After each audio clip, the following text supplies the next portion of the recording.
याद करना पड़ेगा पैटर्न क्या है। Hello guys, welcome back to my YouTube channel. My name is Haris Ahmed और मेरी मुज़म्मिल अहमद वाली जो इंस्टा आईडी है वो मैंने बायो लिंक में डाल दी है। आप लोग जाएं और मेरे पेज को फॉलो करें और मेरी ट्रैवल व्लॉग जो हैं वो उसे देखें, लाइक करें, कमेंट करें, शेयर करें और चैनल को सब्सक्राइब करना ना भूलें।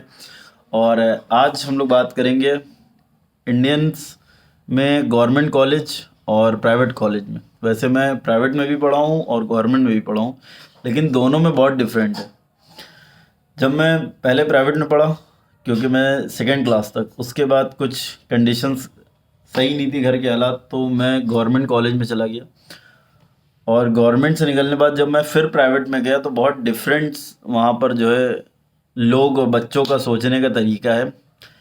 प्राइवेट कॉलेज में लोग सोचते हैं कि भाई लीड एंड क्लीन जाना है, प्रॉपर ड्रेस होनी चाहिए, आपको जो होमवर्क मिला है वो भी पूरा होना चाहिए, और एक डायरी होती है जिसमें होमवर्क बताते हैं कि कल क्या दिया जाएगा आपको। बल्कि गवर्नमेंट कॉलेज में ऐसा कुछ भी नहीं है।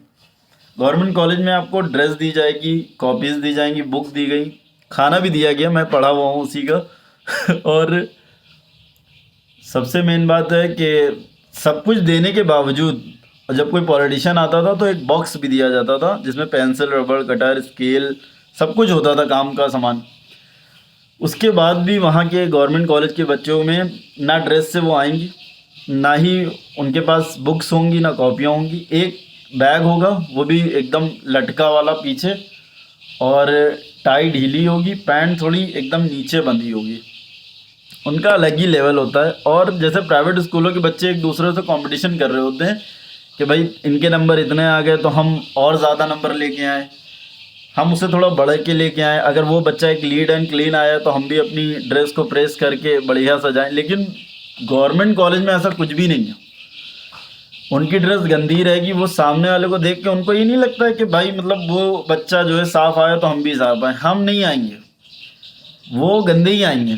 ड्रेस पे प्रेस नहीं होगी, टाई ढीली होगी, और फुल मसाला खाते हुए एकदम गेट के पास मुंह रोक लेंगे। एंट्री करी, क्लास में बैठ के मसाला चल रहा है, और उनको ये भी नहीं है कि कल जो होमवर्क दिया गया तो उसे पूरा करना है, क्योंकि टीचर चेक ही नहीं करता है, टीचर ही नहीं पढ़ा रहा है, टीचर अपने गप्पे मार रहा है। मेरे टाइम पे तो यही हो रहा था कि बहुत ज़्यादा फोकस नहीं करते थे। अटेंडेंस ली नहीं ली, कोई भी बच्चा ले लेता था, रजिस्टर पे बस लिखना होता था प्रेजेंट है, एब्सेंट है, और ऐसे ही बस चलता था। प्राइवेट कॉलेज जो होते हैं इसमें बहुत सी चीज़ें जो है अलग हैं। यहाँ के बच्चे लीड एंड क्लीन आते हैं, सुबह प्रेयर होती है, और यहाँ जैसे कि वहाँ तो ये होता था कि नंबर आए नहीं आए, 30 आ गए, 32 आ गए 100 में। यहाँ क्या होता था, जब प्राइवेट कॉलेज में जो टॉपर मेरे क्लास के थे 98, 95, 96, उसके बाद अगर उनको लगता था कि मैम ने ये चीज़ गलत चेक कर दी है तो भाई भीख मांग रहे हैं उनसे, उनके पीछे पीछे दौड़ रहे हैं कि मैम नहीं, मेरा क्वेश्चन तो सही था, आपने ये नंबर उसको कैसे दे दिया और मुझे नहीं दिया, हम लोग का सेम था, प्लीज़ मेरा एक नंबर बढ़ाइए। और ये 6-7 में नंबर के लिए कह रही हैं या कह रहे हैं, मैं ना किसी का नाम नहीं ले रहा हूँ पार्टिकुलर। हाँ, लेकिन बहुत से लोग थे जो नंबरों की कह सकते हैं कि भीख मांग रहे थे कि 1-2 नंबर बढ़ती मिल जाए तो शायद उनकी जो फर्स्ट सेकंड डिवीज़न है वो ऊपर नीचे हो जाए। लेकिन और हम गवर्नमेंट कॉलेज के, हमें कोई फ़र्क नहीं पड़ता था भाई, हमारे 30 आए, 32 आए, फेल हो जाएं, हमें पता था 9th तक के प्राइवेट स्कूल फेल नहीं करेंगे, और 9th में भी नहीं करेंगे। बस थोड़ा सा जो है 9th में अच्छी तैयारी कर लें क्योंकि उसमें बोर्ड देना होते हैं। लेकिन भाई उनको कोई फ़र्क नहीं पड़ता। मैं प्राइवेट स्कूल में पढ़ता था, फिर मैंने प्राइवेट स्कूल में ही कोचिंग ज्वाइन कर ली। 1 महीना तो बहुत अच्छा रहा, लेकिन उसके बाद वो लोग खुद जो पेपर बनाते थे, स्कूल में पेपर बनेगा, कोचिंग के बच्चों को पेपर बता देते थे। ये मेरे स्कूल की बात है, मैं पढ़ा हुआ हूँ, पीछे मेरे है बेला सुटर कॉलेज, उसका है जो वहाँ के टीचर्स थे उनका ये रूल था, जो बच्चे कोचिंग पढ़ेंगे उनको 70% पेपर बता दिया जाएगा पहले से क्या आ रहा है।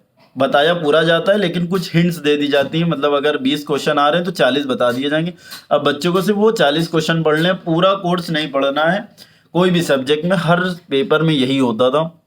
इसलिए कोचिंग के बच्चे के नंबर अच्छे आते थे। मेरे जैसे ने मतलब पढ़ाई में एकदम अच्छे नहीं है, लेकिन उसके भी नंबर, मेरे भी नंबर आ रहे थे 70, 75, और मैं एकदम नहीं पढ़ता था। कोचिंग ज्वाइन इसीलिए करी थी, लोग बताते थे कि आपके ना इम्पोर्टेंट बता दिए जाते हैं। उर्दू मुझे ना लिखना आती है ना पढ़ना आती है। उर्दू में मेरे 80 नंबर आए थे। मतलब जब मैम ने देखा कि भाई इसके नंबर इतने कैसे आ गए, तो उन्हीं ने मुझसे पूछा कि तुमने क्या कैसे किया, लिख के बताओ। तो मैंने कहा मैम मैंने बस कर दिया, क्योंकि टोटल नकल हो रही थी भाई पेपर में। 9 तक के उन्हीं ने ऐसे ही करा है। और बोर्ड में क्योंकि उनके हाथ में नहीं था, अगर बोर्ड प्राइवेट स्कूल खुद सेंटर अपना बनाता तो वो बोर्ड भी बता देते, उसके पैसे वो लोग ज़्यादा ले लेते। जैसे कि 1,000 रुपये कोचिंग की फ़ीस थी, अगर वो लोग 2-3 हज़ार रुपये लेते तो वो बोर्ड का भी लीक कर देते। वैसे भी लीक हो जाता है, लेकिन मुझे बोर्ड में भी कोई टेंशन नहीं रही। मैं 1-2 दिन पहले मैंने पढ़ना स्टार्ट किया और बोर्ड का एग्ज़ाम दिया। और उस वक़्त कोरोना से पहले की बात है, लॉकडाउन से। तो मेरे जो है 73 मार्क्स आ गए थे, पास था। जो लोग बहुत पढ़ रहे थे उनके भी ठीक ठाक नंबर आए थे, वो लोग भी पास हो गए थे। और मैं जॉब भी करता था, तो मुझे इतना फोकस नहीं करता था कि भाई नंबर अच्छे आने चाहिए, बात समझ में आनी चाहिए। अगर आपको कोई चीज़ समझ में आ रही है वो ज़्यादा बेहतर है, ना कि नंबर आप रट लो। मेरे क्लास में बहुत सारी लड़कियां लड़के हैं, अभी भी टच में हैं, वो बस रटते थे। उनको कुछ भी दे दो, वो 2-2 पेज के पूरे पूरे पैरा रट लेते थे। एक एक उस पर डॉट और कहाँ पे क्या है सब रट लेंगे। भाई मैं समझ लेता था कि भाई ये चीज़ हुई है स्टोरी में, ये होना है, ये होना है, ये होना। मुझे पता है कि भाई ये चीज़ स्टोरी बनी।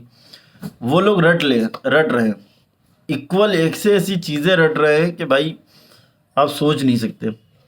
और उसके बाद अगर उनसे कुछ जनरल नॉलेज के क्वेश्चन पूछ लिए जाएं, अब हर हर आदमी अपनी फील्ड में बेहतर होता है, वो लोग रट लेते हैं, इसलिए वो लोग उसमें बेहतर हैं। मैं जॉब करने चला जाता था, क्योंकि मुझे, मैं अगर मान ली कॉलेज 30 दिन का है तो मैं उसमें से 15 दिन गया, 15 दिन मुझे जॉब पे जाना पड़ता था।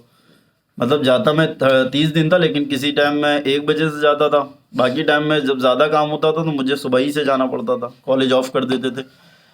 लेकिन जिनके 95-99 नंबर आते थे या आए थे, वो लोग आज प्राइवेट सेक्टर में हैं और 8 से 9 हज़ार रुपये उनकी सैलरी है।